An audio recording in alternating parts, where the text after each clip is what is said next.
You're listening to the Two Tongues Podcast. And now your hosts, Kyle and Chris.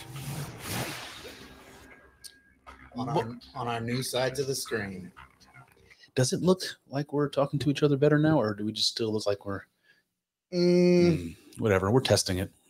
Yeah, we're good. I'm good with it. Bill, it was Bill's insistence that we flip the screens around. I guess maybe, whatever, it doesn't matter. Good morning, everyone. Good afternoon, everyone. Welcome back to another episode of the Two Tongues Podcast, where we promised we come back and we finish talking about Ted Kaczynski. The Unabomber. I specifically asked Kyle on the podcast last time if we could come back the following week and finish it so we wouldn't have to wait 2 weeks to get to it. And then when that weekend came around, I waited till like 4 hours before the podcast, and I texted Kyle and I was like, sorry, man. Yeah, not feeling it. I can't remember even why. You said you were tired. Oh, yeah, I was. So the spring started coming and my allergies started kicking in, and I'm making that excuse. I don't know if that's what it is or not, but it's just been kind of messing with me. You can hear it in my voice right now. Allergies, spring allergies, man. Yeah. The worst. Yeah. Even though they mess with me real bad, you'd think I would like know when to expect it. I don't pay attention enough to know how early in the season I even need to start taking the medicine. So I just have to wait till I'm, in pain and miserable. And then I like, oh yeah. Yeah. Claritin time. Yeah. I felt like shit yesterday. I don't really know what it was, but I guess it could have been like allergies. A flare up of allergies. But yeah, I don't know. I feel fine now, thankfully. Fingers crossed. Yeah, good. Knock on wood, all that stuff. I feel bad. I told Daniel Torden we'd connect and do another podcast, and he's, he made a couple of little just, outreaches to me, not particularly directly about it, but just like, don't forget about me. And I haven't forgot about you, Daniel. We're gonna get together and get one on the books. He wants to do the Hitler speech, talking through a Hitler speech. So maybe we can do a three-man podcast on that and talk through a Hitler speech.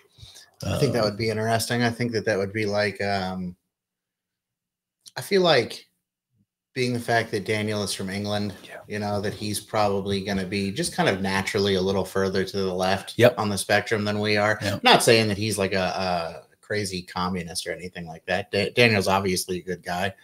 But then I think that you are, well, I'll say that I think that I'm like further to the right, and I think that you're like kind of right there in the middle. So yeah, I like to think that, like based on the metrics that are accepted today, I'm probably still far, far more on the right side of the spectrum. But like if we were being objective, I'd be pretty much a centrist. But I do see some of the arguments that you like, and I see them in a different light. I don't know. I don't want to say that I'm coming around to some of them, but like the libertarian argument that as long as you're not harming someone else, you should be able to do what you're allowed to. Like I used to think that was a solid argument. Like, I wasn't going to budge on that. But you've said many times, it's like when things start to become degenerate and having perfect freedom isn't solving that problem, then what do you do? Because at some point it does become a problem. And I wasn't really confronted by that until, the trans thing blew up, and I started having to be concerned about who's in the girls' bathroom when I send my daughters in there and stuff like that. And now I'm like, okay, it can go too far. And if you have perfect freedom, if you have this perfect liberal world where the rules are all really loosey-goosey and everyone's just trying to be happy, that's a problem.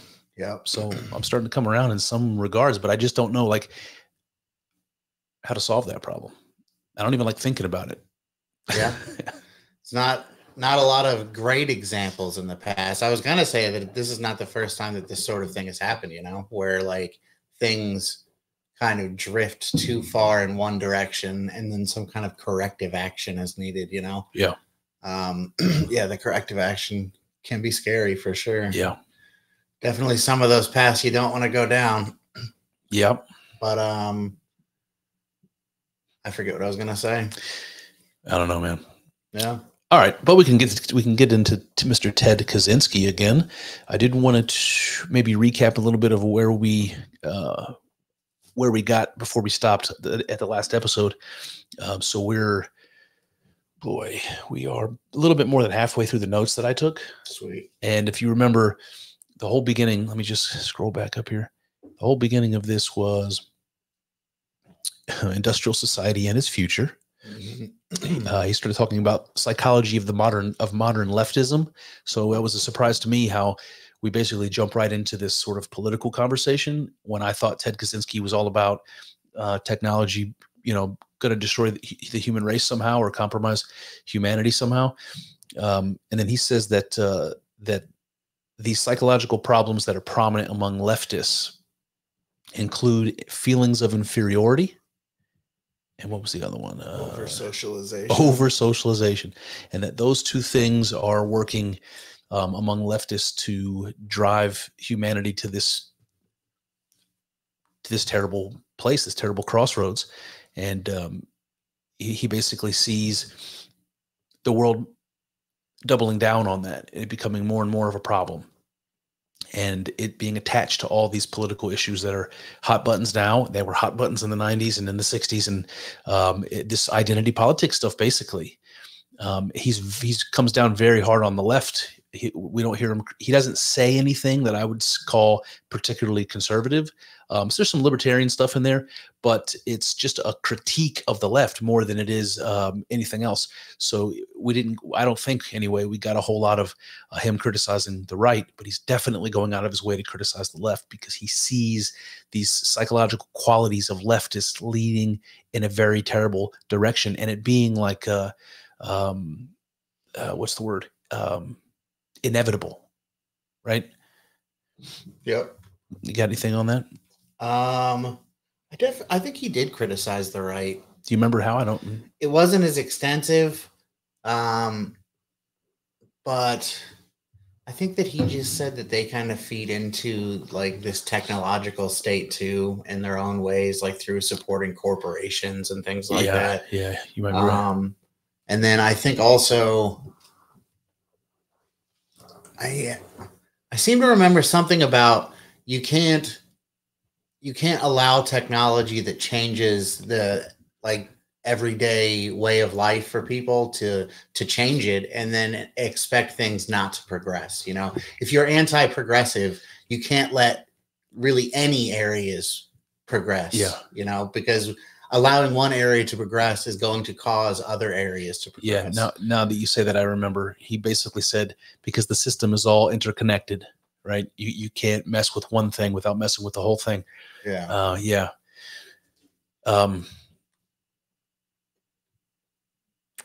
Okay, so he starts talking about this idea of the power process, and this is basically the part that starts to introduce the why technology might be a problem, is because he basically has a common sense, I think, sort of psychological argument that says human beings were evolved over a long period of time to follow this pattern, this way of life that we're basically designed to live. Like, right? Our bodies, our minds, everything has been designed by nature and honed over the course of evolution for us to live a particular way. And that way involves working hard and, having challenges like that and striving towards them. And for him, it was all about the way that we would have our ancestors would have existed. So that means being in nature. That means being away from a lot of the things that we're bombarded with now. I mean, you and I are standing here under a fucking ring light with a camera in front of, a monitor in front of us, a couple cameras pointed at us, electromagnetic radiation and waves. And all of this stuff is a ubiquitous part of the modern world, but it was not a part of our ancestors' world at all. We weren't evolved to live like this. And all this is happening so quickly. So this is the kind of one of the problems that he's pointing to. And he's saying that liberals are driving us towards, as fast as they possibly can. So this is where the criticism of technology starts to creep in, where he's saying not only are we not able to live the way that we have always lived, and that's causing all kinds of unexpected problems, we're not able to do what we used to do. And that's even worse because we need to have a challenge. That challenge needs to be something that we have motivation to solve, which historically means it has something to do with our survival. Yeah, we're motivated to solve these hard problems because if we don't, we all die. So it has to do with our survival. Well, now our survival is provided to us by technology and by society. Everything's easy. It's easy to find food. It's easy to find shelter, all of this stuff. So we don't have the things to strive for that used to occupy our efforts and our psychology. We don't have that anymore. And so what we do is instead create problems, make believe social problems, identity politics, and all of that. We make up those problems to have some problem to put our efforts towards, because living is so easy, right? I think that's a pretty good summary of where we were. Yeah. Yeah. All right. Sounds pretty good. All right. So that brings us to the nature of freedom, Kyle. All right. What is the nature of freedom? Let's find out what Ted Kaczynski, well, unless you want to speculate what the nature of freedom is. What do I think the nature of freedom is in Ted Kaczynski's mind? I don't know. I don't want to guess. Yeah, that's one of those like Socratic questions. You think it's an easy question, like what is love, and then you start questioning your presuppositions, and next thing you know, you're like a mile into a rabbit hole you can't climb out of. Yeah, just trying to answer what is love. So, what is freedom? The nature of freedom. I think this is the point in the story in the manifesto where Ted starts to get into the to some of that like catastrophic thinking and like, you know, where he thinks technology is going to destroy the human race. So let me just jump into it and we can talk as we go along. All right. Ted says, industrial technological society cannot be reformed in such a way as to prevent it from progressively narrowing the sphere of human freedom. The opportunity to go through the power process with real goals and without interference, manipulation, or supervision from anyone, especially from any large organization. So this industrial technological society that we're living in and is constantly changing, he says, is narrowing the sphere of human freedom. I don't know what you make of that. It's narrowing the scope of human freedom, the sphere of human freedom. So I don't have the freedom to choose the things I might have in the past because of this structure that I'm living in that requires I move in a certain direction and single file with everybody else. I don't know, something like that. Maybe something like that. And then this idea of autonomy. He said how important it is for people to believe that it's their goal they're striving for, and that their efforts are really making a difference or might really make a difference. And if you're following orders and you don't have that autonomy, if it's not something that of yours that you're striving for, even that undermines the whole thing. And then I think about like working in a corporate job and how it is to live in the first world in the West. It's like everybody's doing that. Everybody's working for the man somewhere and doing a job that they probably don't care for at all. I don't know. That's not good. If exercising autonomy is what you're after. Yeah, it definitely doesn't seem ideal. I mean, everything seems kind of pointless. And you know what, man? Working like in manufacturing on an assembly line is exactly the same thing as in that regard as working in an office in the corporate world or anything else. Yeah. All right. He says, it is said that we live in a free society because we have a certain number of constitutionally guaranteed rights, but these are not as important as they seem. Oh, okay.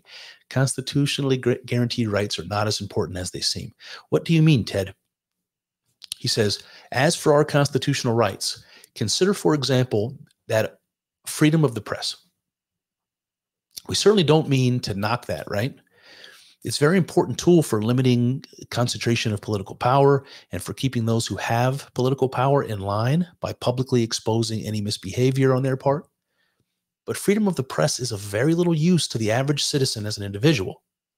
The mass media are mostly under the control of large organizations that are integrated into the system. Anyone who has a little money can have something printed, but what he has to say will be swamped by the vast volume of material put out by the media. Hence, it will have no practical effect. To make an impression on society with words is therefore almost impossible for most individuals and small groups. So it's like we have a constitutional right, freedom of the press. But what good is that to like the rank and file person when in the 90s, when he wrote this, man, there was no social media. So I'm trying to kind of recontextualize it in today's world. I have a bigger voice than I ever would have had before social media. Yeah, for sure. But still, our little podcast is swamped by everything else. There's nothing. Yeah. Maybe someday. Yeah, that's true. I mean, if you wanted to like get something you wrote out there back then, you had to like start mailing bombs to people and threatening newspaper organizations. You know, that's how you had to get your. Yeah, you did. If you were the little guy back then, that's how you had to do it. Yeah. I'm surprised there weren't more of. Oh boy, more Unabombers. It's funny because I brought this up on the first episode and I still didn't fact check it, so I can't tell if this is the case.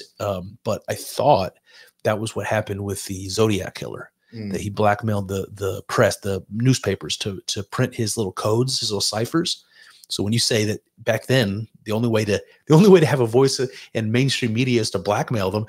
Well, I think that happened twice, at least twice that you know. Yeah, I don't remember the Zodiac one too much. I don't know if it was a blackmail situation or if they just published it, you know, because it was a freaking hot story. Yeah. I can't remember. Yeah, who knows? But I think like the FBI or the police or whatever were they were afraid of like that people would get inspired by it, or they were like they were trying to. They didn't want copycats. They didn't want copycats. Whatever. Okay, fair enough. So so that's a good point. Like even in this day and age where it's vastly different, technology, like Ted has said, has continued to spiral in one direction. We have a much larger voice as individuals in the media space because we have this non-traditional media space that didn't exist. And even still, our voices are swamped by, what the organized corporate media can do. Yeah, it is way different now, though, because like MSNBC has a way bigger reach than the Two Tongues podcast, but MSNBC doesn't have as much reach as like Joe Rogan, Very true. And there's like quite a few podcasts that are doing bigger numbers than mainstream media. So see even with this like this non-traditional media, I know there's a better word for than that. I can't think of it. It's legacy media versus new media. New media, that's the one. Even in this day and age, the principle he's bringing up about the single person's voice getting swamped, that's happening in new media, right? There's so much of it. Yeah. There's so many podcasts. It's ridiculous. True. And so we're actually swamping out each other's voices. We're in a sense doing the same thing that the corporate media was doing, and that's still a component of it. And I think that some of these larger new media shows, I don't want to say Joe Rogan because I respect him and I don't think this is particularly true of him, but the money gets involved, right? Once you start making money, then there's advertisers and there's people with their hooks in. Those people. Rogan. I mean, that's true for Rogan. It's not disrespectful to say something that is true. You know. I guess what point I'm getting at is once you get to that point, then you have the legacy establishment organizations, the people that are funding all of this stuff. Those are ultimately the same people that Kaczynski were behind the traditional media that Kaczynski's talking about. Yeah. So it creeps in even to the new media. Yeah, for sure. Yeah. I mean, theoretically anyone can start a podcast and it can blow up. I mean, that is theoretically the truth.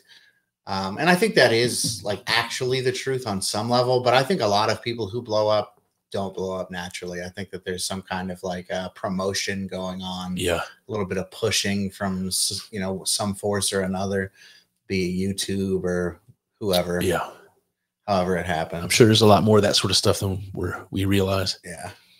But, But if YouTube wants to promote some podcasts and throw some money our way, we're all right with that. All right.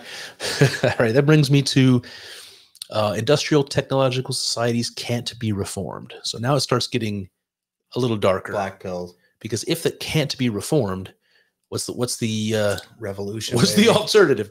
All right. He says the foregoing principles help to show how hopelessly difficult it would be to reform the industrial system.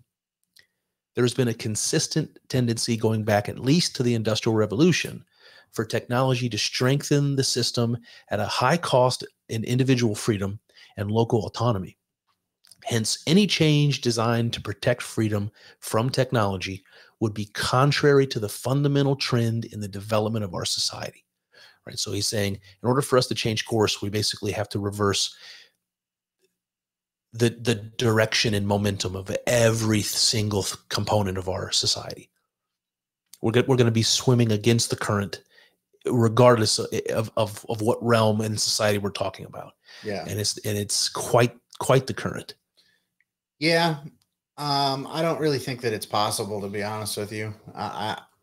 It's not, right? It's not. Yeah, I don't think that there's any way to do it. I don't think that, I think that some people, it's like if we did everything perfect, we might be able to pull it off. I just don't think that it's possible. Yeah. I don't know. Yeah. Because I almost think about it like in terms of, what's the word when you get rid of nuclear or denuclearization? Sure. It's like if you do it and not everyone else does it, then you're fucked. You know what I mean? Oh yeah, absolutely. So, and that's the truth. Like if we decided, all right, we're going to go pre-industrial, we're going to get rid of everything. Yep. And like we're in this like trade war with Canada, and Canada was like, we're not doing that. Well, Canada would be the superpower then. Yep. And it's like, you're right. So I don't know. Yeah, that's a good point. There was something else I was going to add to that, but it was fucking gone. It'll come back to me. Yeah. Something about, whatever. Next section's called Restriction of Freedom is Unavoidable in Industrial Society. Unavoidable, he says. Modern man is strapped down by a network of rules and regulations, and his fate depends on the actions of persons remote from him, whose decisions he cannot influence. Man, Jesus, what a sentence. Let me read that again. Modern man is strapped down by a network of rules and regulations, and his fate depends on the actions of persons remote from him, whose decisions he cannot influence. God, what a desperate situation. He says this is not accidental or a result of the arbitrariness of arrogant bureaucrats.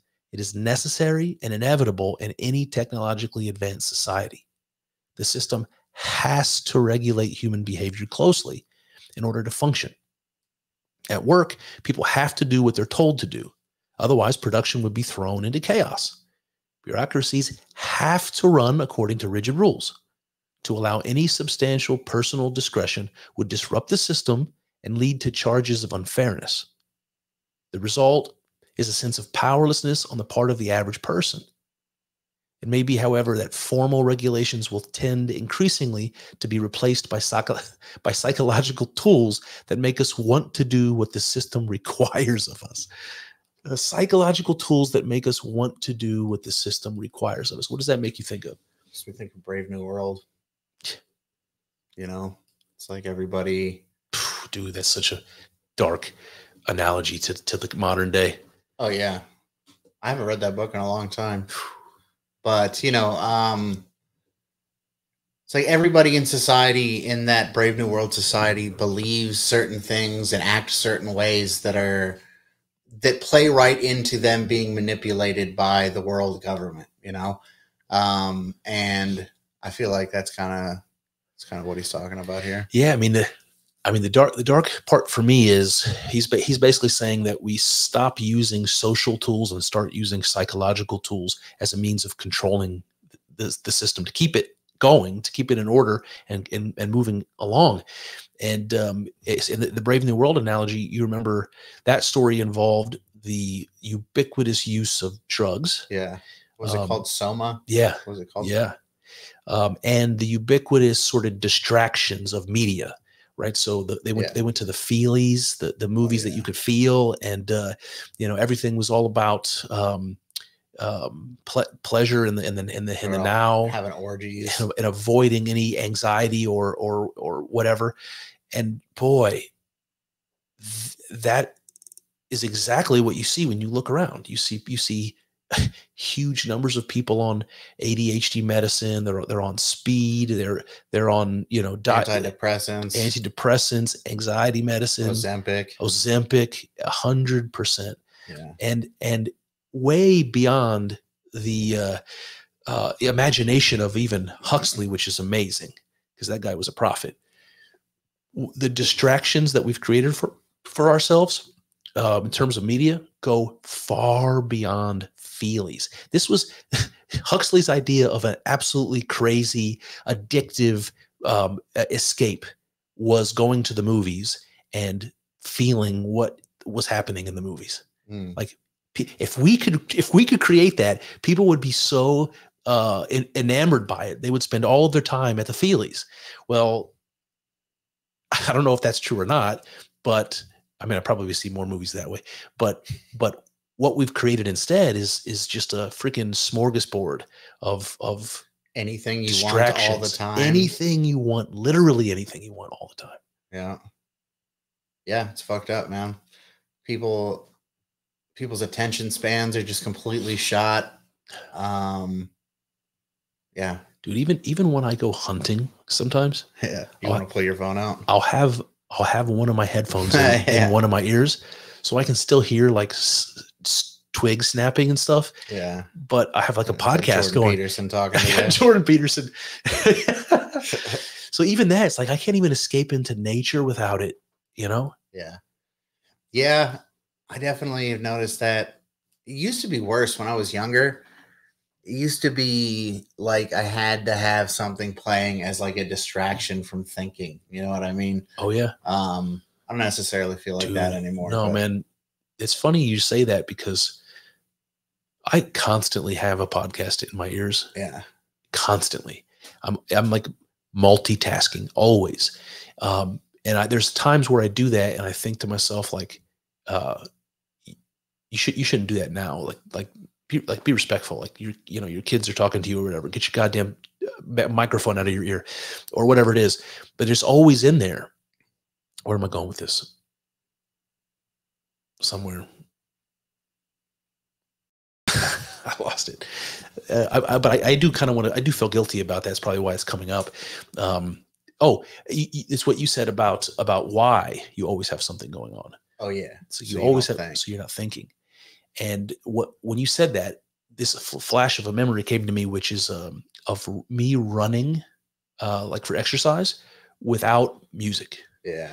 If I'm running without music, I'm thinking deeply, like philosophically. I'm thinking very deeply, and there was something about that I miss because I'm taking all this information in. I'm listening to it. It's coming in, but I'm not processing it, and so I guess what I'm saying is I didn't realize that's what I was doing.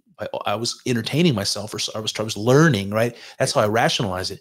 But I think there's some truth to that I wasn't thinking, and maybe that's what I wanted. I wanted to fucking not think. Yeah. Definitely been thinking myself about maybe like journaling or something, you know, to get some of, like, I take a bunch of stuff in all the time, but to like get some of it like regurgitated back out, you know what I mean? 100%. Yeah, it's important. Yeah, because otherwise, what are we even doing? What happens? What are we even doing here? What are we doing here, man? All right. I really don't understand how that ties back to Kaczynski, but we got off on a tangent there. Yeah, well, it happens. It happens.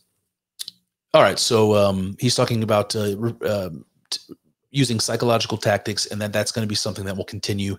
And he says has to in capital letters. You know, he's like, the system has to, bureaucracies has to. He keeps saying this stuff over and over again, and the implication is it doesn't function any other way. Like, the system has to do these things. It has to have a bureaucracy. It has to play out this way because if any one cog isn't doing that, everything falls apart. And he continues. He says the system has to force people to behave in ways that are increasingly remote from the natural patterns of human behavior. I mean, sitting in an office chair all day, staring at a screen is definitely not the way human beings are meant to behave. Sitting in a public school for 13 years of your life where you're living out basically a training program to be a factory worker. That's not natural for children. That's right. You're not behaving in the ways that we're supposed to be behaving. Yeah. I do tend to think that there's got to be like some kind of happy medium though, but maybe I'm wrong. Maybe like there is no happy medium. And like, once you get on the path, you're just like going all the way down it, you know? Yeah. I think that's true with a lot of things, and I don't really understand why it wouldn't be true with this too. Seems like a very slippery slope. It is. That's the point he's making. Yeah. He says, where am I? He says, for example, the system needs scientists, mathematicians, and engineers. It can't function without them. So heavy pressure is put on children to excel in these fields. It isn't natural for an adolescent human being to spend the bulk of his time sitting at a desk, absorbed in study. A normal adolescent wants to spend his time in active contact with the real world. Okay, that's all very much common sense, and I'm just nodding my head like, let's keep reading, but I have to stop for a second to say, how does that compare to the reality today?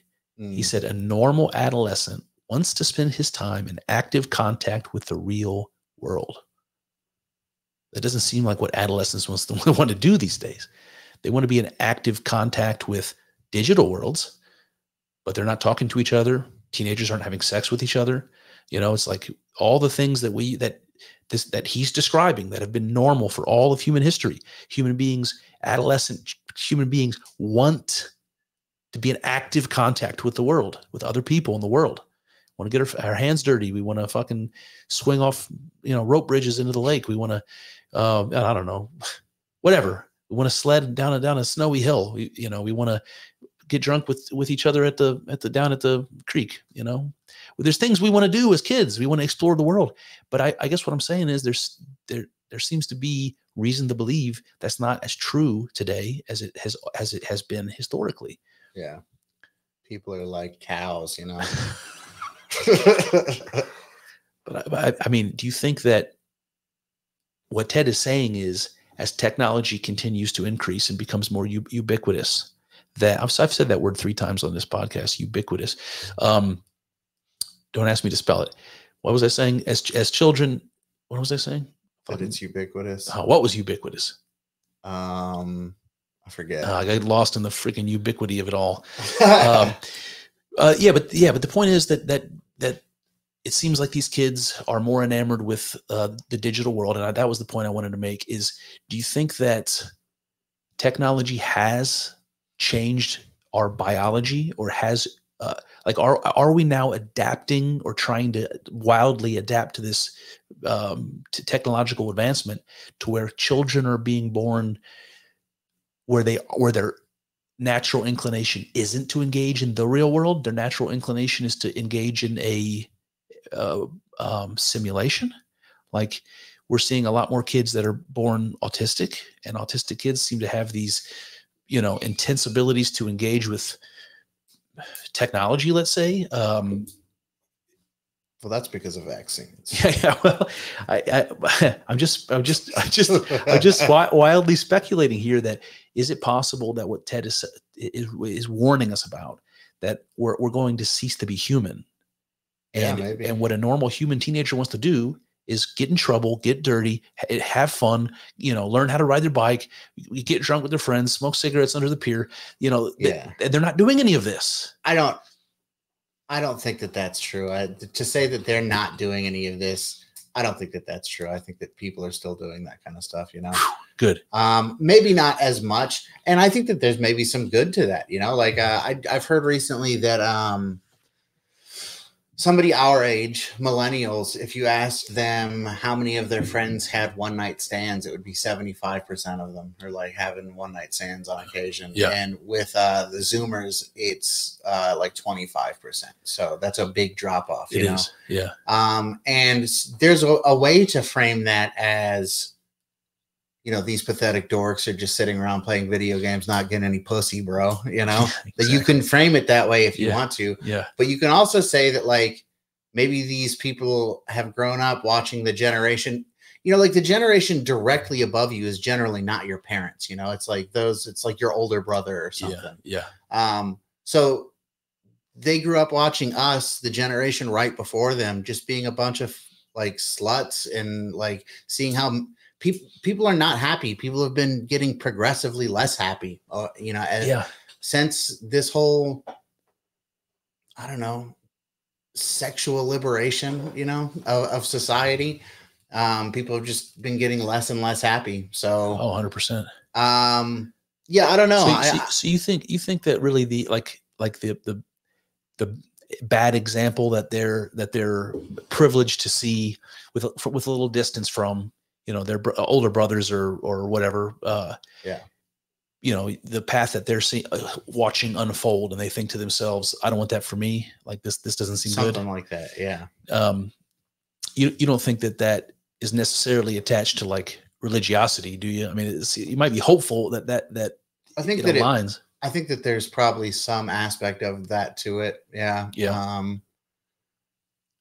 Yeah, I don't know, man. I mean that we're getting kind of off track for Kaczynski here, but like I don't know. I just think that people are kind of it's getting harder to deny like that there's a spiritual aspect to life, whatever you think that spiritual aspect is, you know. I think that's true. I think a lot of people are being willing to entertain that sort of thing more. I mean, there's still a bunch of very stubborn people who aren't, but so my impression when I said that kids aren't having sex, like that's a statistic that people are talking about, because there's fear about population collapse, but there's also fear about like demographic changes, and it's like, you know, certain people are reproducing more than others, and well, Western people in the first world are not reproducing, and they're not reproducing in Japan and stuff like that. I see that as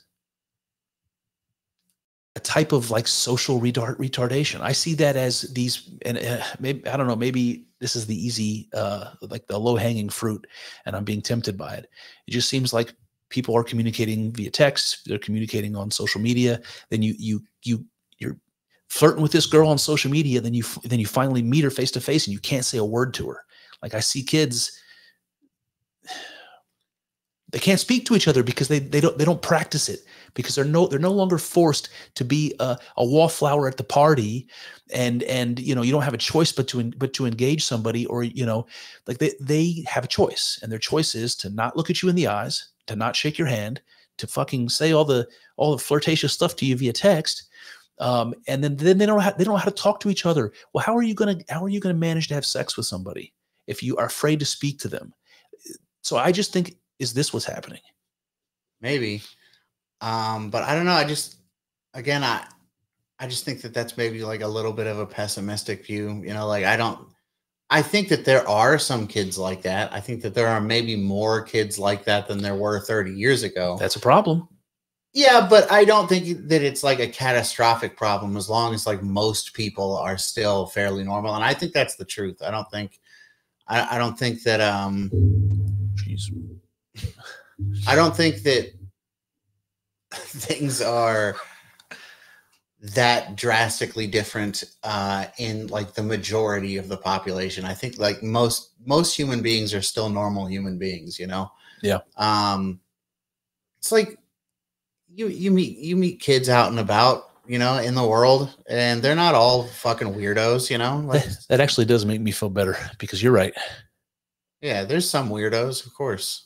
You know, I like have interactions with teenagers, like they work at the grocery store or something. They seem like fine people. Yeah, you know? they seem so. You know, they seem crabby. You know, sometimes they're like, but you know, they're teenagers. No. You know, they're at work. They are at work, keeping the system going. Yeah. All right, let's keep this podcast going. All right. He says, because of the constant pressure that the system exerts to modify human behavior, there's a gradual increase in the number of people who cannot or will not adjust to society's requirements. Listen to the list: welfare leeches, youth gang members, cultists, anti-government rebels, radical environmentalist saboteurs, dropouts, and resistors of various kinds. Dropouts.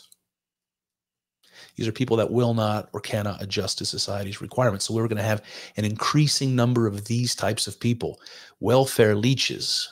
Yep, got a bunch of those. Boy, it certainly seems like we have a lot more of those. It certainly seems like we have a lot more homeless people. Youth gang members.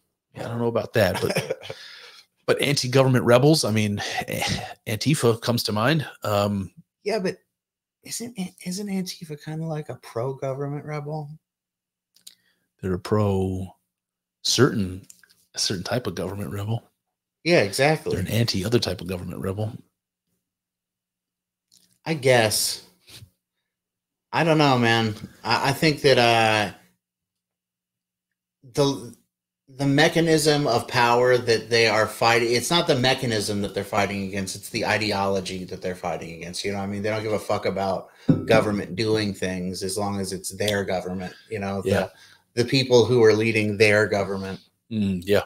So I don't know. I don't see Antifa as like anti-state or like anarchist. No, not in that regard. But anti-government in terms of anti-conservative, I guess. Sure. You know, if conservatives are in power, then they're anti-government. Yeah. All right. All right. So that brings us to the bad parts of technology cannot be separated from the good parts. And he manages this in one paragraph. A further reason why industrial society cannot be reformed in favor of freedom is that the modern technology is a unified system in which all parts are dependent on one another. You can't get rid of the bad parts and retain only the good parts. Yeah. Yeah. Why? Why though? Well, let's see if he tells us. Because all he said so far is that it's all a unified system. So, you know, removing one cog from it just destroys the whole thing. And that's kind of what he's in favor of, by the way. He's like, we should destroy the whole thing. We're getting there, though. He says technology is a more powerful social force than the aspiration for freedom. Ooh, that is dark. Technology is a more powerful social force than the aspiration for freedom. So people prefer that. And this is so fucking prescient, man. People will trade their freedom for technology. That is exactly what's happened since 1995 when this was written. For sure. We just give our location data. We give our search history. We give our DNA to ancestry.com. I was just talking to someone about this the other day. Unless you have been like particularly careful about your online presence since like the very early days of the internet, which nobody has. Basically, nobody has been that careful. Yep. But unless you have like multiple different groups of people have like a detailed history of everything you've ever done on the internet. That's nuts, man. Yeah. And if you ever are in a position where, you know, you could be compromised to somebody's benefit, there you have it. Yeah. I was just hearing somebody talk about people that were getting like fired from their jobs or kicked out of college. I can't remember what it was, but it was for like things they said on social media when they were in high school. Yeah. And they're like, they dig them out. And then they're a problem for you right now. Mm-hmm. It's nuts. Man, it was Joe Rogan. He was saying that. He said, I think kids' social media activity should only appear for 15 seconds. There should be blocks against screenshots on it so that until you're a certain age, that stuff just disappears. Like that should not be following you around. He's right, man. Kids are dumb. I was so dumb. For sure. I think if we could just like pull the plug on the internet, that might be cool, you know, just erase all of it. Yeah. We might be fucked though. We depend on the internet for a lot at this point. That's Ted's point. All right. He says, it is not possible to make a lasting compromise between technology and freedom because technology is by far the more powerful social force and continually encroaches on freedom through repeated compromises. Just going to keep rolling here. He says simpler social problems have proved intractable. So this is another, he's like, simpler social problems can't be fixed. Why do we think we can solve these large ones? So he says, if anyone still imagines it would be possible to reform the system in such a way as to protect freedom from technology. So this is Kyle, your question. Why? Why can we not reform it? And this is one reason. If anyone imagines it would be possible to reform the system in such a way as to protect freedom from technology, let him consider how clumsily and for the most part unsuccessfully our society has dealt with other social problems that are far more simple and straightforward. Among other things, the system has failed to stop environmental degradation, political corruption, drug trafficking, or domestic abuse. We haven't solved any of those problems, not even close. They're all getting worse by the minute. Is that true? Yep. You think domestic abuse is getting worse by the minute? Yep. I don't. I'm not willing to make that claim. I have no idea. Drug trafficking. Certainly seems like a bigger problem than it's been in our lifetime. Yeah. I mean, it's hard to say that it's not. I think that you could maybe make some argument that it ebbs and flows, you know, but yeah, but like a stock market ticker, it ebbs and flows like this. straight up, man. Like now we have, what is it, MS-13 operating apartment blocks of apartments in Colorado. We have fentanyl coming over, killing more people than they've ever. That's kind of my point, though. It's like, it doesn't have to be like that. We didn't have to let MS-13 take over apartment blocks. You know what I mean? Yep. We don't have to let them keep doing it, which supposedly we're not. Yeah. But we did, and it happened, you know. We didn't have to, but it's what happened. But that's kind of my point with it ebbs and it flows, though, because like you say that it constantly ebbs, trending up regardless, but it doesn't have to. That's my point. I think you're right. I just refuse to, I don't know, I refuse to think that we can't make some kind of a difference, you know? Yeah, because then you wouldn't, that's what you need, Kyle. That's the autonomy and the sense of personal power and effectiveness, you know, self-realization and all that. I guess so. All right. His last one here about why it can't be reformed. Revolution is easier than reform, right? Yeah, revolution is easier. He says, baby. We hope we have convinced the reader that the system cannot be reformed in any such a way as to reconcile freedom with technology. The only way out is to dispense with the industrial technological system altogether.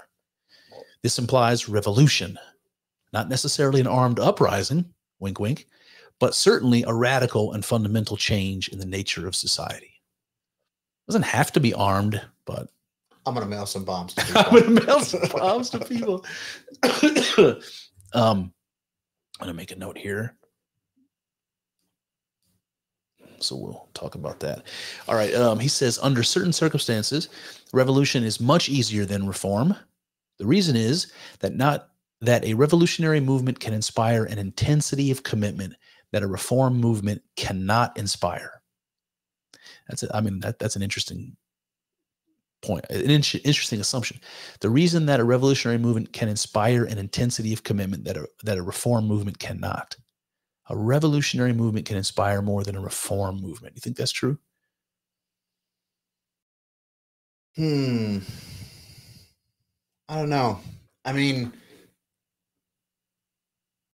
on one hand, it does kind of seem like it is an obvious yes to that, but I don't know. I think of some reform movements, and some of those have been pretty spirited, you know? Yeah, like I'm thinking of like Christian revivals right now. You know, and like people out in the tents, and they're filled with the Spirit, and they're all enthusiastic and all that. Like that seems pretty. That seems like an example of a reform movement, and it seems like it has all of the same potency and fervor as you see from these crazy activists. You know, because I think that's what he's pointing to, is like the fervor that you see. These people that are willing to, at whatever price, bring about a communist revolution. Like those people that are out there screaming and you know, they want to change the world, and they're furious at the world for not allowing the change that they want. Like there's those people have tremendous anger and tremendous energy, and you can whip them up. And I guess I'm saying that I see some of the same sort of energy and enthusiasm in a reform movement as a revolutionary movement. But you know, like you can look at like the Russian Revolution and the French Revolution and the American Revolution, and like, you don't think that the American colonists were trying to get the king to, like, let's negotiate on these taxes. Let's not let things get out. You don't think they were trying to reform it before they fucking threw the tea in the harbor and started killing redcoats? It's a progress. It's a progression, you know. But it required a revolution. Yeah. I don't know if it required one, but we certainly got one. Yeah.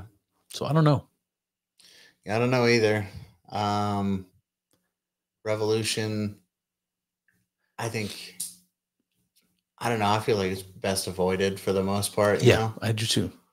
Honestly, I even think that in the American Revolution, sometimes it's like we should have just figured it out, you know. Yeah. We would have been better off. Maybe. But all right, revolution is easier. All right. I don't know where I left off here. He says, under certain circumstances, revolution is much easier than reform. We already read that. Oh, here we go. He says a revolutionary movement offers to solve all problems at one stroke and create a whole new world. Right? It's inspiring, right? It provides the kind of ideal for which people will take great risks and make great sacrifices. For this reason, it would be much easier to overthrow the whole technological system than to put effective permanent restraints on the development or application of any one segment of technology. It would be easier to throw the whole apple cart upside down than to develop effective restraints on the growth of technology. That's kind of an interesting statement. Yeah. I don't know. Like, one thing I was just thinking about with revolutions and reforms, it's like, which one of those do you think that people tend to die in more? Revolutions. Yeah. And if we were to, destroy the whole industrial thing, like, how many people do you think would die? Lots. Yeah. Bloody reform. I've never heard of bloody reform, but I have heard of bloody revolution. Yeah, that's why I do agree. I agree with a lot of the stuff that Ted Kaczynski says. And I mean, I'm not like advocating for mailing bombs to people or anything, but I do think that if there are people who are bad actors in society and you can prove that they're bad actors, then I think that taking them out of society is not a problem. I don't think it ever has been. I don't think it should be. What, you're making faces like you think that? Oh, if somebody's a criminal and they're caught like undermining your society, you should get rid of that person. Yes, I agree. But by mailing a bomb to their house or by due process? As long as due process is working, I mean, there's an argument that it gets co-opted just as much as anything else. Yeah, I mean, I think that there are a lot of people throughout history who have been bad actors in society, and maybe they didn't have due process and they got their heads chopped off. Yep. And I'm not going to cry about that. I don't really have a problem with that. Now, do I? I think we should have due process. Like, I'm not saying we should get rid of that, but sometimes I think that sometimes it doesn't happen that way, and I don't necessarily have a problem with that either. I'm trying to imagine a situation where nobody would disagree with you. Like, I'm trying to imagine a situation where somebody is doing something, and every time they're caught and they're released, they go and do the thing again. It's impossible. Everyone knows, and it's impossible to deny, and that whatever they're doing is so destructive, that everyone would agree that guy's got to go. Yeah. The things that come to mind are like, it's a fucking dark and terrible example. Like, if somebody was like a pedophile and they get arrested and released and they're at it again, like, I think everybody's going to agree, if death comes to this person, it's justice. Yeah. And whether due process or not, it's justice. And so I can't really disagree with that. But I'm trying to think of an example of somebody who was like trying to destroy society in a way that would make everyone agree he has got to go. Well, let's pick everybody's favorite boogeyman, whether I agree with this or not. Hitler. Like, imagine that he didn't kill himself. Imagine that he had been captured and some Russian soldier put a bullet in his head. Do you think anybody's crying for due process for Hitler? Was anybody crying for due process for Muammar Gaddafi when people were shoving a bayonet into his beehole? I mean, how many people were crying for due process for that? Yeah, but the thing is, not zero. I guess. I didn't really hear any. I'm sure there were some, but I didn't really hear any. Sure, there's a lot of liberal people. I say liberal, but there's a certain type of politically motivated person that says, yeah, you usurped a legitimate leader of a country, and I don't know what the argument might be because I don't agree with it, but anyway, like I said, getting everybody to agree. Yeah, it's difficult. It's an impossibility. Nobody's ever. People will disagree just to fight with you because they think it's fun. Yeah. Yeah, I mean, I just think about like the terrorist people that we haven't done like a current events episode in a while, but like recently Trump just like dropped some bombs on some terrorists, and There's a bunch of people who are bent out of shape about it. Yeah, it's like, a good example. I don't fucking care, man. As long as he's not dropping bombs like Israel and killing a bunch of innocent people, I do not fucking care. Yeah, I don't know, man. Yeah, I just feel differently about. I used to maybe be on like the more like peacenik libertarian side way back in the day, where it's like, yeah, why are we doing? But it's like I don't know. I just don't give a shit. Well, there's a reality there that some people sense weakness in situations like that. Like some people think that mercy is weakness, and they'll take advantage. So if you're like, this is just like the mutually assured destruction example you brought up. I can't back away from technology, or I can't back away from anything, because there's always the risk that you're not going to uphold your part of the bargain. Then I'm going to immediately be at a disadvantage. You know, it's like, who do you blame in that situation but yourself? All right. Anyway, let's keep going. He says, his next section, he calls the future. So what now? He says, but suppose now that the industrial society does survive the next several decades. Well, it has, Ted, but keep going. And that the bugs do eventually get worked out of the system. Well, they have not. So that it functions smoothly. What kind of system will it be? We will consider several possibilities. The first, let us postulate that the computer scientists succeed in developing intelligent machines that can do all things better than human beings can do them. In that case, presumably, all work will be done by vast, highly organized systems of machines, and no human effort will be needed. Okay, well, that's again prescient. With AI and robots. Okay, he says, it might be argued that the human race would never be foolish enough to hand over all power to the machines. We are suggesting neither that the human race would voluntarily turn over power to the machines, nor that the machines would willfully seize power.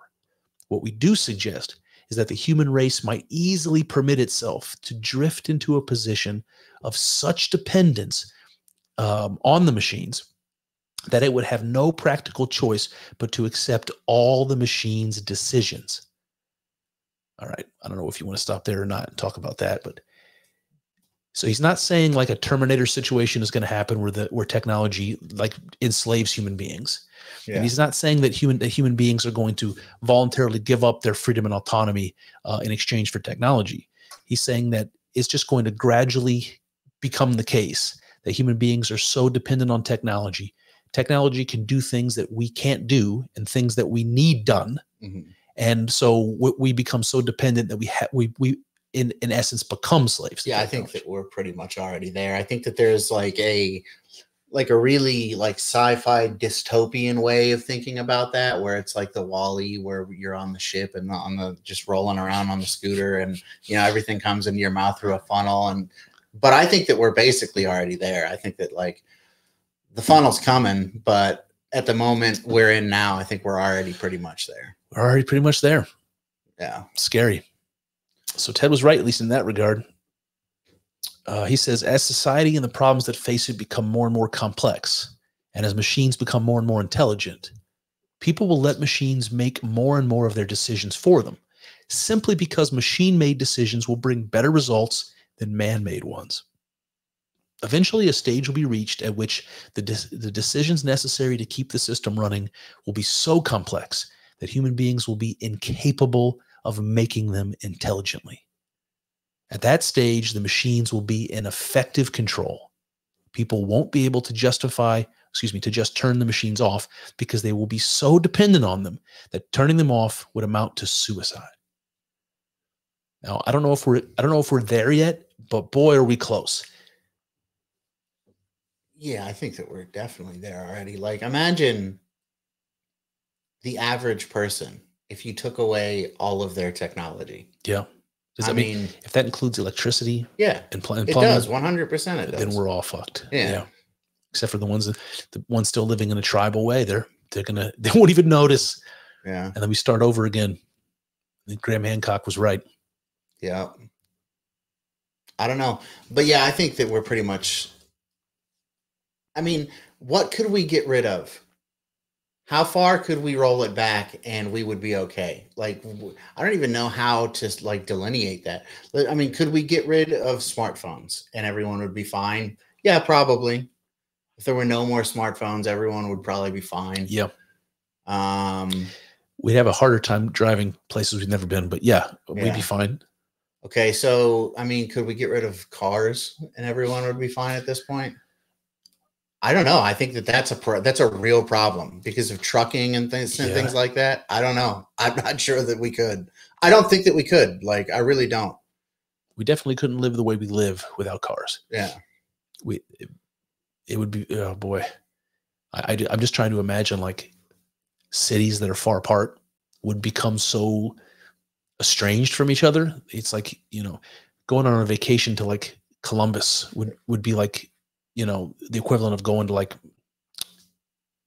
Greece. It's crazy to think of, you know, you talking about that and like even Cleveland to Columbus might be like, that's like, it's a long stretch. Yeah, dude. It would take days. It's crazy to think about a place like ancient Rome, a giant empire like that, and them holding it together in some way. You know, it's like, how the fuck did they do that? That's impressive, man. I mean, I know that, like, you know, there's Rome proper, and then there's, you know, somewhere out in the far flung, and I know that place is a part of the Roman Empire, but it's not Rome, right? You know, yeah. So I know it's not like there's like a unified culture or anything like that, but it's still crazy. It is crazy. Especially when it was at like the height and everything was like kind of humming along, you know? Yeah. It's crazy, man. It is crazy. I'm just trying to think of like, you know, the Romans built all that infrastructure. So they built like aqueducts and roads and things to connect all the cities to each other and give them a certain quality of life. And if like some army invaded your, you know, in Brittany or somewhere way, way far away, and they have to move the armies across the empire to solve that problem. It's like your whole village is gone before any help shows up. And I really don't. It was a tremendous challenge to keep the empire together. I have no idea how they managed it. It's crazy. It's absolutely history, man. You know, it's full of a bunch of wild shit. Wild shit. Yes, Game of Thrones level wild shit. Yeah. All right, that brings me to the next section, which he calls strategy. It's a short one. He says, the technophiles are taking us all on an utterly reckless ride into the unknown. Many people understand something of what technological progress is doing to us, yet take a passive attitude toward it because they think it is inevitable. But we don't think it's inevitable. We think it can be stopped, and we'll give here some indications of how to go about stopping it. All right? I think I want to call this episode an utterly reckless ride into the unknown. Yeah, don't let me forget that. All right. He says, the two main tasks for the present are to promote social stress and instability in industrial society, and to develop and propagate an ideology that opposes technology and the industrial system. When the system becomes sufficiently stressed and unstable, a revolution against technology may be possible. The pattern would be similar to the French and Russian revolutions. In the Russian case, revolutionaries were actively working to undermine the old order. Then, when the old system was put under sufficient additional stress, which is, he says, by the financial crisis in France, by military defeat in Russia, it was swept away by revolution. What we propose is something along the same lines. All right. No, this is like sorry, allergies.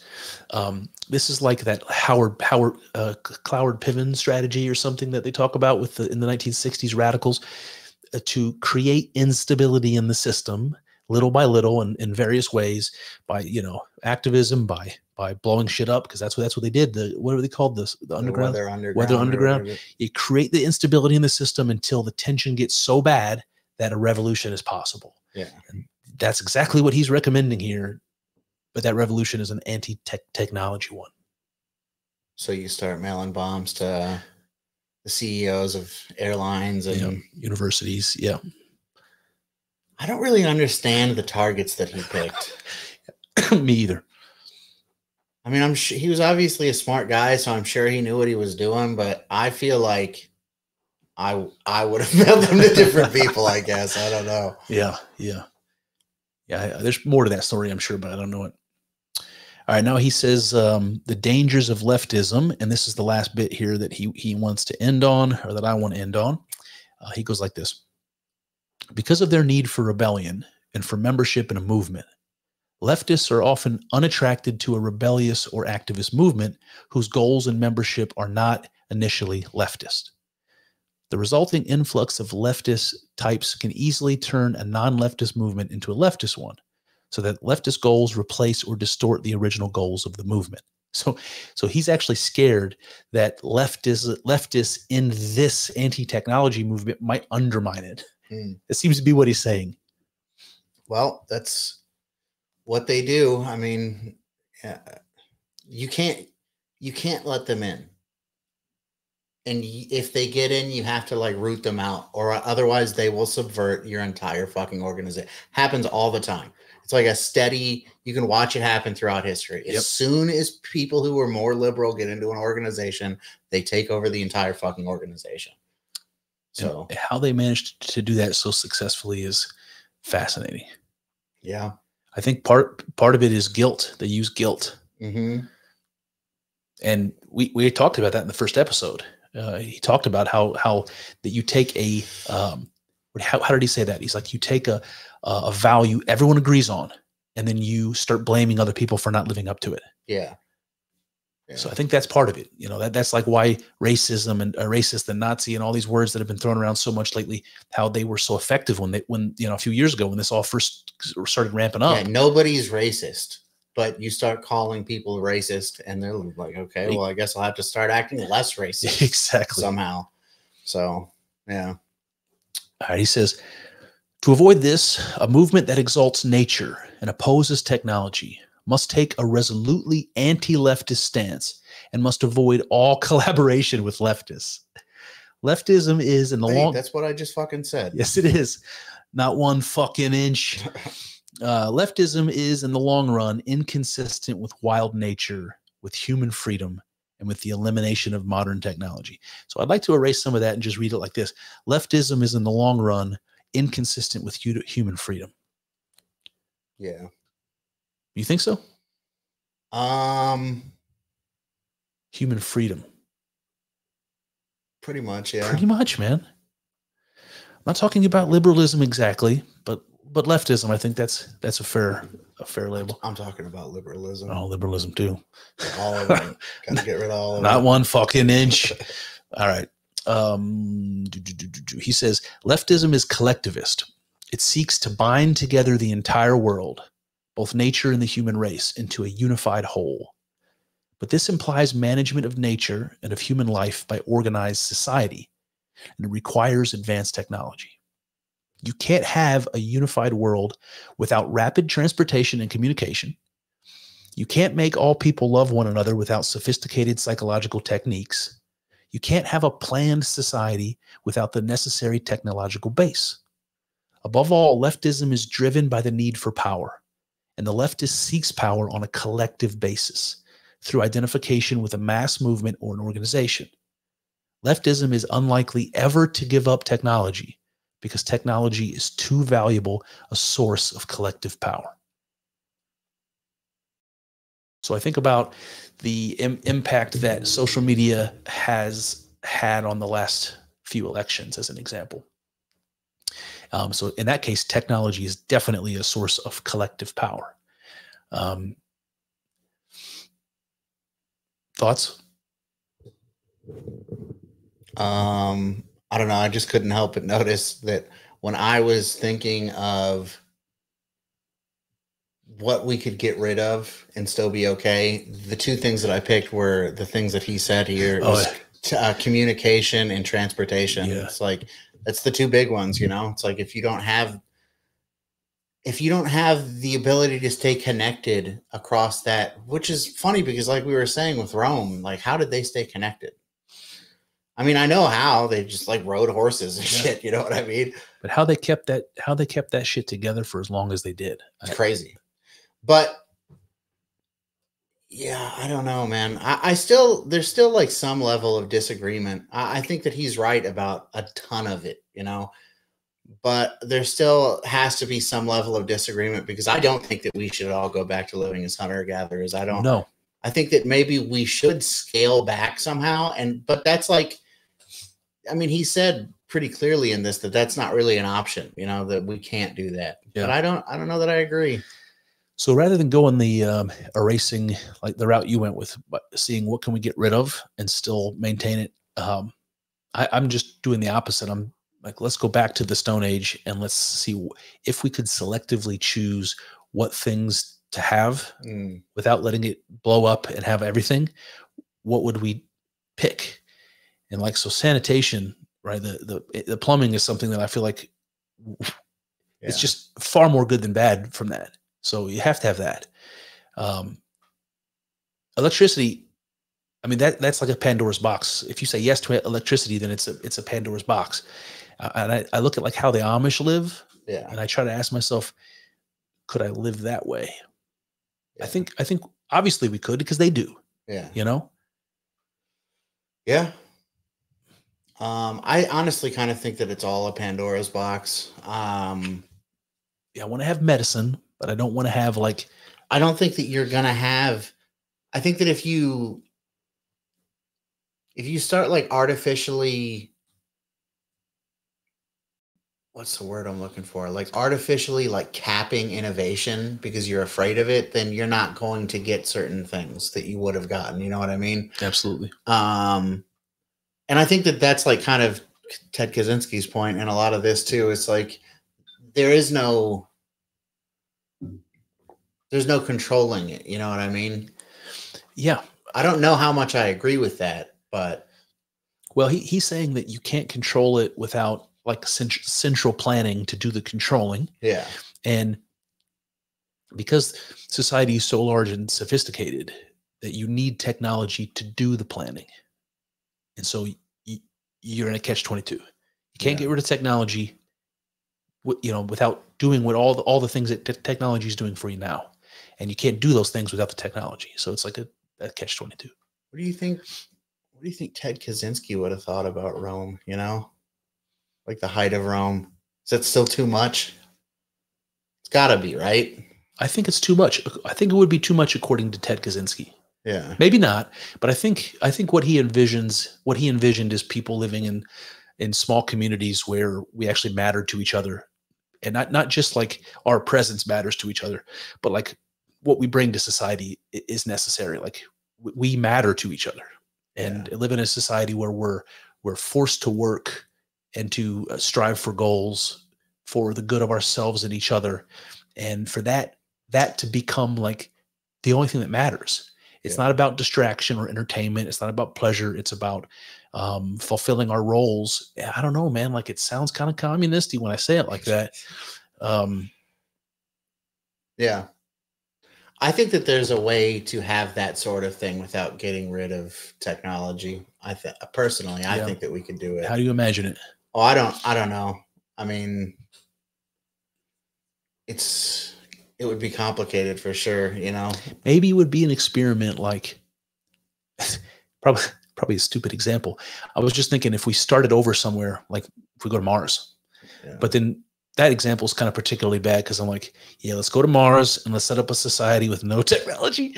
Like, okay, we're going to need to breathe the air. We're going to need to terraform. We're going to need technology there more than anywhere. But if we had some place where we could start over and experiment with it, that would be an interesting experiment to watch. It would be an interesting experiment, but I don't really think that that's ever going to happen. I don't think that's possible for like the reasons that you said, like how is that going to happen?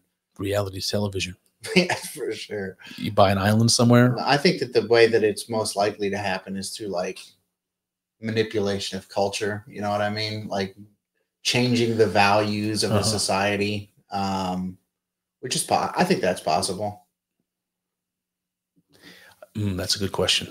Is it possible to change the? Yeah, I guess it is possible, but to what degree?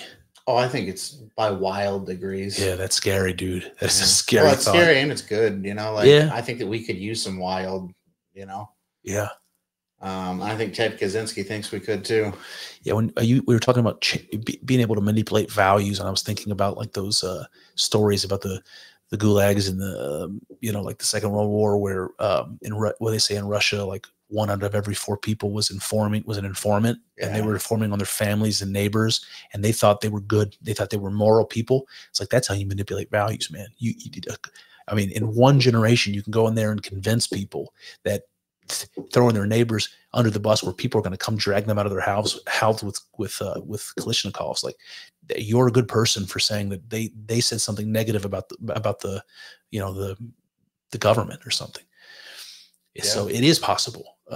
That's scary, man. Yeah, that's definitely the scary way that it can go. But I think that there's positive ways that it can go too. Trying to see where we are on time. Okay, a little over an hour. So here's the question that I wanted to ask, just kind of as like we can bullshit as long as you want, but as a way of closing out this part of the conversation. I think Kaczynski, he makes this point about basically like a dichotomy here. We have a choice between freedom and technology. Mm-hmm. It seems to be what he's saying. It's like, which way, modern man, freedom or technology? Which one do you pick? If it's literally an either or. Yeah. It's not immediately clear to me that it's freedom, to be honest with you. Yeah. That's like the Matrix question. Yeah.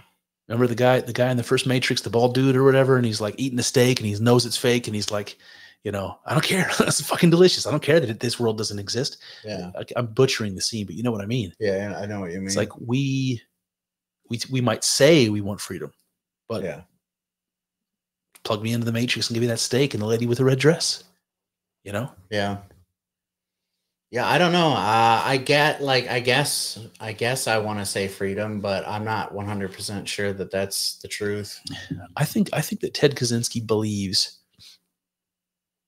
that we have to choose the freedom route if we want to be happy, if we want to be satisfied and content as human beings. Yeah, we have to pick the freedom route, and that's the hard route. And nobody wants to fucking pick the hard thing. Yeah. So we have to be content with being miserable. Unless at some point, like I was trying to allude to earlier, if human beings evolve, if our biology and our psychology somehow adapts to this technological advancement, and we become something that's not human, then maybe we could be happy. Yeah, we become gray aliens or something. Yep. I'll do it. I'll become a gray. Oh boy, I'm sorry. Allergies. I don't know. What were you gonna say? I was just trying to ask myself the same question about freedom or technology,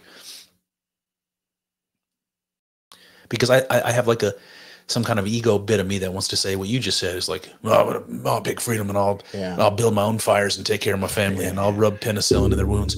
God damn it! Sorry about the noise, guys. The little springs. I keep hitting them because I get animated. I don't usually talk with my hands all that much, but fucking I hit that spring a lot, man. Hit it all the time. Golly. I'm not 100% sure that you have to choose between one or the other. I think that's kind of been like a consistent point where it's like I agree with a lot of the stuff that Ted Kaczynski says, but I'm not 100% sure I agree that you have to choose one or the other, or that I don't know, I can't help but feel like Ted Kaczynski is just kind of like a black-pilled doomer. There's no way out of this. You know what I mean? It's like, we have to blow everything up. We have to kill millions of people. Yeah. For things to get better. I don't like to think like that. I like to think that, I like to try to be up. I think that I come off as kind of a pessimistic person, but I try not to think like that all the time. Try not to. Yeah, I don't know. I'm not comfortable with the idea of being like, yeah, let's just kill a bunch of people. Yeah, the thing that's scary about that to me is that he was such a smart guy. So it's like, what he knows things I don't know, and he believed that not only was he a smart guy, he was a prodigy. He was like a brilliant guy. Yeah, and he clearly he knows things I don't know, and he thought that the only solution is to tear it all down. Yeah, Yeah. I think one of the things that we've talked about is that people paint Kaczynski as like a psychopath, you know? Yeah. Then you see how much stuff he says that makes sense. And it's like, was he a psychopath? But I think that the fact that he lands that, yes, we have to do something that will get rid of a huge portion of the human population, I think that's what makes him a psychopath, you know? And like I said, I'm not opposed to getting rid of some people, you know? I'm like I'm pretty sympathetic to that kind of thing. But yeah, this, like, we're going to have to kill like 2/3 of the world's population or something. Yeah. They're going to have to, no, I can't co-sign that. Well, it's an interesting point that you noticed, because I didn't really notice that. He never directly talks about what sacrifices are going to be needed to accomplish his goal. Yeah. He doesn't say, yeah, a lot of people might have to die. He doesn't say that. But he doesn't say anything about the consequences of it at all. Like, he just intentionally didn't include that part of the dialogue in this manifesto. Yeah. That's deliberate. That's a deliberate thing. You know, he wrote other stuff from prison. Oh, really? Mm-hmm. Oh, A interesting. couple other things. I wonder if any of that's in there. Yeah, good. I have to take a look. Yeah. But yeah, I don't know. I just don't want a bunch of people to die, myself included. I'm not imagining that I would be one of these rugged, you know, mountain men who's out there surviving. I would probably die. Yep. I got some guns, and I'm like not completely retarded, so maybe I'd be okay for a little while. For a little while, yeah. I think I would die. Yeah. All right. Well, I guess that's enough about Ted Kaczynski. What else you got, man? I really don't have much, because I thought this was going to take up the entire episode. Well, this is why we couldn't finish this last time, or we would have been recording for 3.5 hours to get through it, which I probably should have pared it down more than I did. And I could have, I think, but I wanted to use like Ted's words. I wanted to hit him to come across authentically, like he wrote it.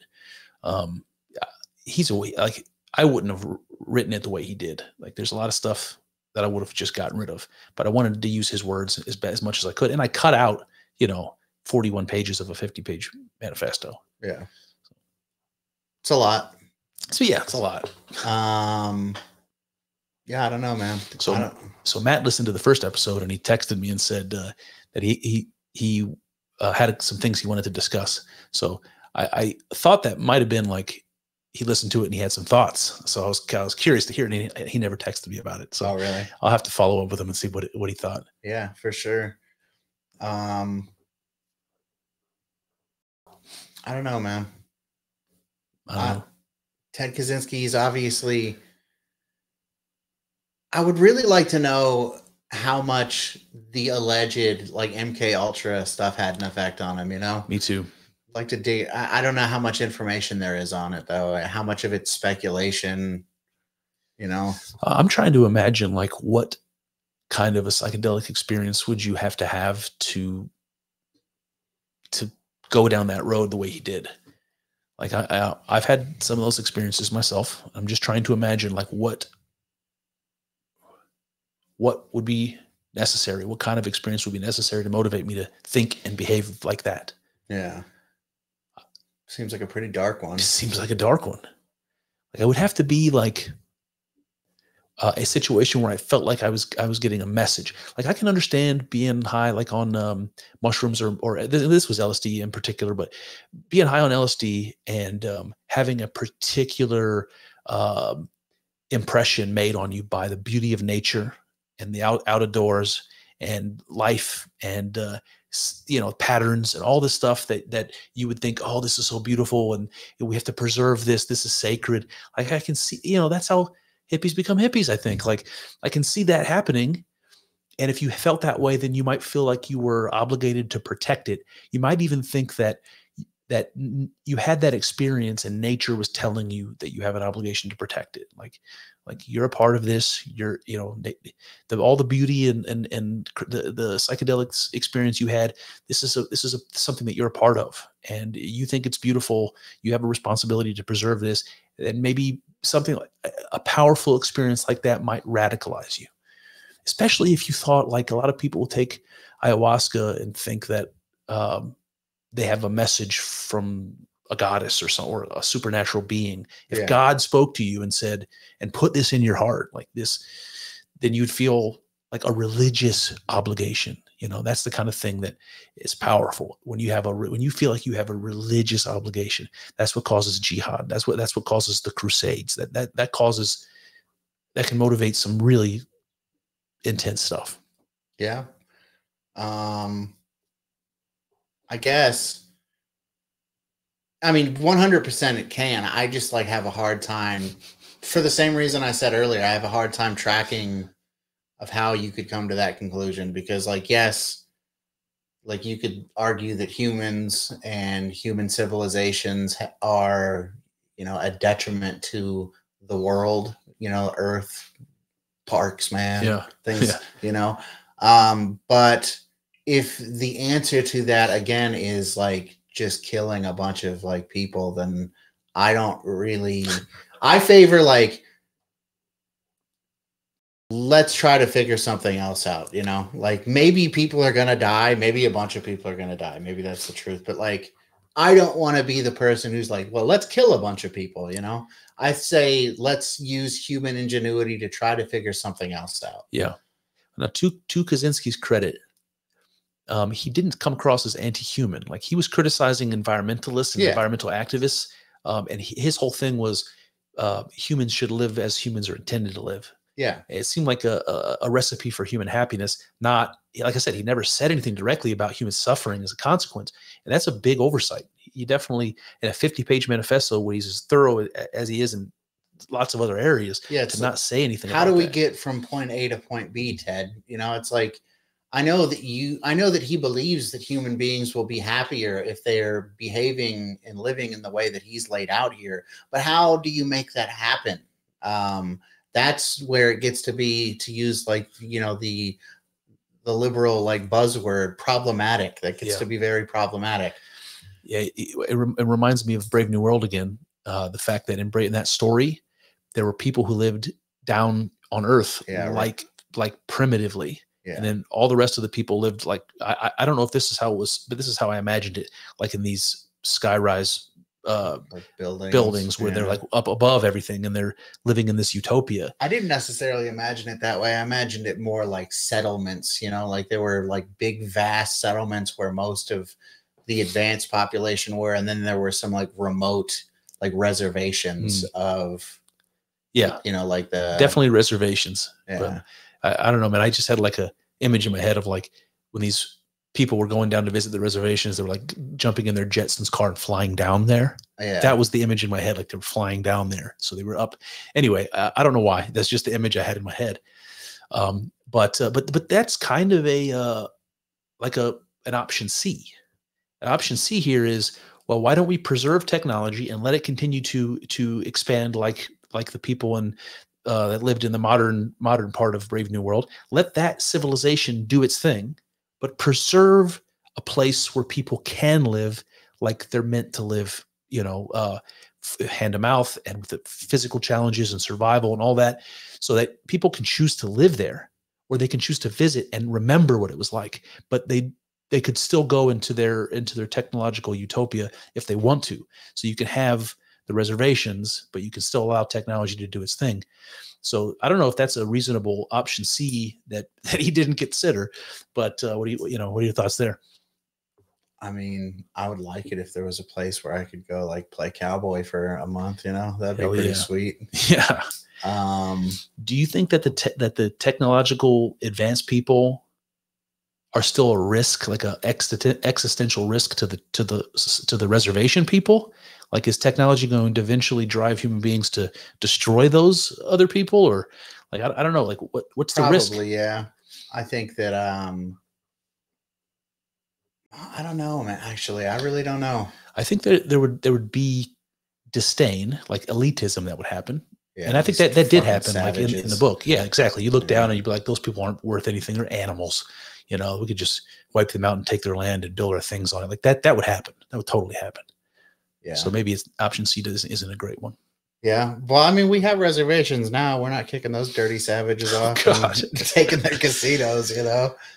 So option D, Kyle, is that technology is so powerful that it creates an alternative solution that we can't foresee. Yeah, that's I think that's kind of what I'm banking on. That's kind of what we're crossing our fingers about, you know. And I just don't really think that it's as unrealistic as I think Kaczynski thought it was. You know, I'll be the first to admit he's a smarter guy than me, but I think that he's also like very pessimistic. You know, I think that he just like had no hope that there was some other way. And I do. I think that there will be, or we'll just all die. You know, that like lack of hope or optimism. You wonder whether, if he was part of MK Ultra and those LSD experiments, if messing with his brain chemistry that way might have made it difficult for him or impossible for him to be optimistic. Like, is it possible that you mess with his brain chemistry and he's like, you know, he's no longer capable of having hope. Yeah, you know, could be. It's a sad thought. It's a sad thought. That's how a lot of people online are, though. Sad. Yeah, and like they've almost like they got MK Ultra into not having any hope. Like they're just like, permanently hopeless. I fucking hate those people. Yeah, those I've bitched about those ones before. Those ones that think human beings should just be destroyed. They're like all like self-hating anti-natalists. That's the one. Those like, guys. No, don't have any babies. Just let us all go into oblivion. Golly, man, those are like the most emo like, people. You can do that. I'm not encouraging. Like I don't want them to, but it's like nothing is stopping you. It's like, why do you want me to? Why don't you do it? If you said nothing is stopping you, are you like on Twitter? Are you banned? I don't think so. No, you can say that. Yeah. Okay. Yeah, I think. I mean, you couldn't say, you know.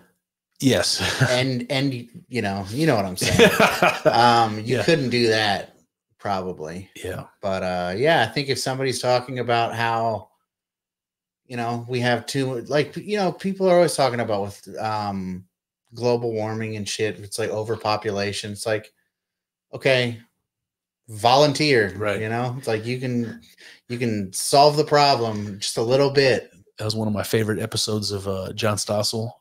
Was where he went to the House of Congress during one of their. They were all there, and he had his tablet set up to the Department of Treasury's website, where you can actually donate. You can donate money directly to the Treasury. They have this. So he brings it up on his tablet, and he just goes up and he's talking to these politicians about, you know, whether they should increase taxes on the rich and all this, having all this conversation. And then once he corners these liberal politicians about that rich people should pay more in taxes. He's like, how much do you want to get? And he flips over the things like, well, you have an opportunity to do it right here. You can donate money. Not a single one.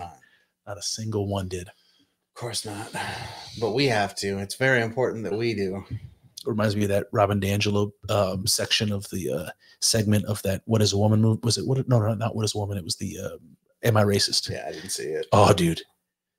So he's just interviewing Robin DiAngelo, who's a famous anti-racist author, and he has him and his a black guy on his staff interviewing her, and he basically corners her into giving reparations to this black guy that he's working with, and she reaches into her purse and takes money out and gives it to him. It was devastating. It was absolutely devastating. It's like how anybody kept a straight face during that. I have no idea. Yeah, people like that are fucking pathetic. Pathetic. Anything else? No, not. I'm scraping the bottom of the barrel. That, ladies and gentlemen, was Ted Kaczynski. Yes, indeed. Hitler speech coming at you next. Well, there you have it. That's one avenue explored, but infinitely more still to go.